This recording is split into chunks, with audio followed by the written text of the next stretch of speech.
السلام علیکم، میرا نام ہے ذیشان دیا راجپوت۔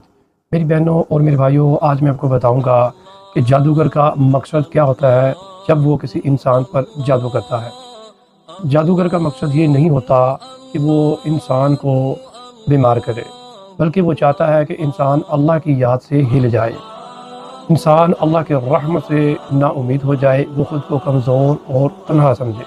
شیطان کی سب سے بڑی کامیابی یہ ہے کہ انسان اللہ کی یاد چھوڑ دے، اللہ کو پکارنا چھوڑ دے، اللہ کی عبادت کرنا چھوڑ دے اور وہ وسوسوں کے جال میں پھنس جائے۔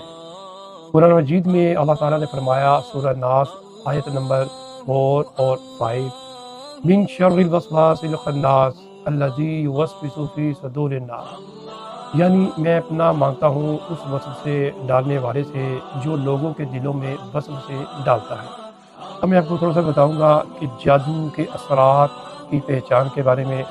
جب ایک انسان پہ جادو ہو جاتا ہے تو پھر اس کی علامات انسانی جسم کے اندر، انسانی دماغ کے اندر کیسے شو ہوتی ہیں، کیسے پتہ چلتا ہے۔ ایسے انسان کا بلا وجہ دل گھبرائے گا اور سینے پہ بوجھ محسوس کرے گا۔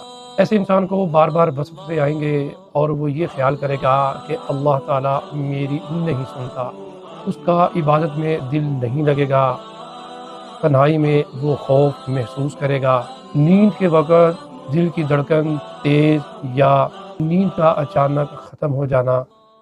ایسا انسان ذہنی دباؤ میں رہے گا اور اکثر اس کو بے وجہ رونا آئے گا۔ یہ تمام نشانیاں اس طرف اشارہ کرتی ہیں کہ انسان کے خیالات پر حملہ کیا گیا ہے، اس کی سوچ کو نقصان پہنچانے کی کوشش کی گئی ہے۔ میری بہنوں اور میرے بھائیوں، انسان کا سب سے کامیاب بات انسان کی سوچ پر، انسان کے دماغ پر ہوتا ہے، کیونکہ جادو کی شروعات انسان کے دماغ سے ہوتی ہے۔ ایسا مریض یا ایسا پیشنٹ سامنے آتا ہے تو پھر اس کی سچویشن، پھر اس کی ذہنی کیفیت، اس کی جسمانی کیفیت، اس کے معاشرتی معاملات، اس کے گھریلو معاملات، ان ساروں کو مد نظر رکھتے ہوئے پھر ایک نتیجے پر انسان پہنچ سکتا ہے کہ آیا کہ یہ جو میرے سامنے شخص موجود ہے، کیا یہ جادو زدہ ہے یا اس کو کوئی میڈیکلی پرابلم ہو سکتی ہے۔